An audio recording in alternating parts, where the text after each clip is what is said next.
Have you ever looked at your team, a group of really talented people, and just wondered, why aren't we winning? It's got to be one of the most frustrating feelings for a leader, right? You know you have the right people on board, but for some reason, it's just not clicking. So what gives? It's so easy to point fingers at the market or the competition or a dozen other things. But the real answer, the solution that actually works, isn't about fixing your team. It starts with you. See, real leadership isn't about managing other people's to-do lists. It's about mastering yourself first. And today, we're going to break down exactly how you can do that. Okay, let's get into it. We're going to use a really simple but powerful framework I call the inside-out leadership model. It's just 3 core pillars. First, you've got to master your mindset. Second, you need to communicate like a pro. And third, you have to drive decisive action. Seriously, if you nail these 3, you'll completely transform your team's performance. So let's kick things off with part 1, master your mindset. Everything, and I mean everything, flows from here. This isn't about fluffy motivational quotes. This is about getting real with yourself and taking total ownership. Step 1 is to just know yourself. It sounds so basic, but you would be shocked at how many leaders just kind of skip this part. You have to get brutally honest about your strengths and, yeah, your weaknesses. This tells you when you're helping and when you might actually be hurting. Ask yourself, what are my top 5 strengths, really? And here's a big one. How do I want people to feel after they've talked to me? But let's be real, self-reflection can only take you so far. It is incredibly hard to see our own blind spots, especially when it comes to our professional skills. And this is where having the right tool can make a huge difference. Our sponsor, MobileCV.ai, has a free ATS resume checker that I really like. It's a fantastic way to get an objective, data-driven look at how your professional profile stacks up and really pinpoints your strengths on paper. It's a key piece of that whole self-awareness puzzle.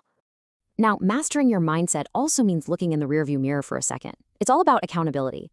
I love this quote because it's so true.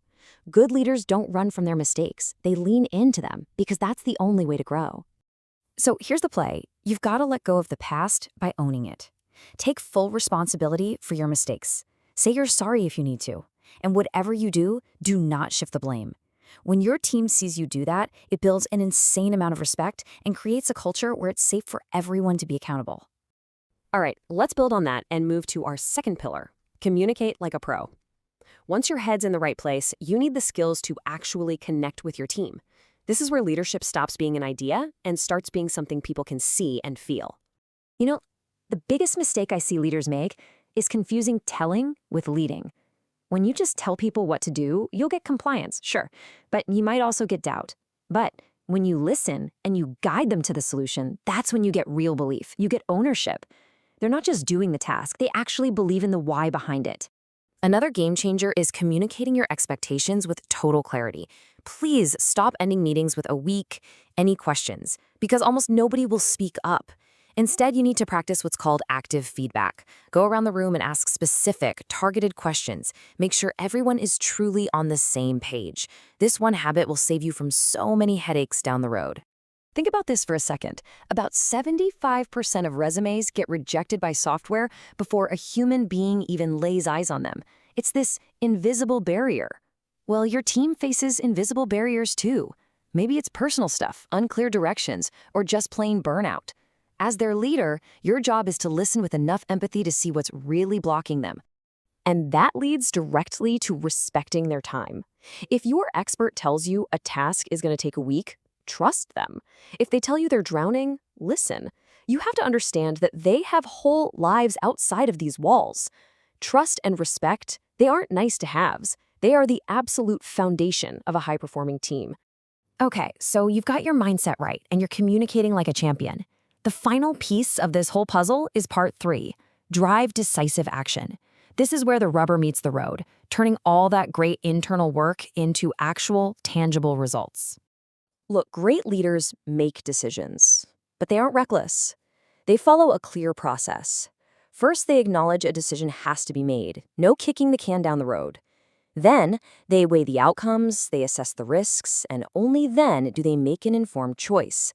It's about being calculated, not just being fast. And this last strategy, it might be the most important one for your own career as a leader. You have to burn this into your brain. Comfort is the enemy of growth.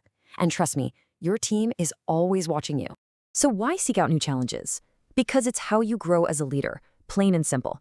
It's how you earn that deep, authentic respect across the entire organization. And, maybe most importantly, you are modeling the exact behavior you want to see from your team. When they see you pushing your boundaries, it gives them permission to do the same. So let's bring this all home. These 3 pillars we talked about, they're your leadership blueprint, a clear, actionable plan you can use to take your team to a whole new level. Let's recap the blueprint one more time. Number 1, master your mindset.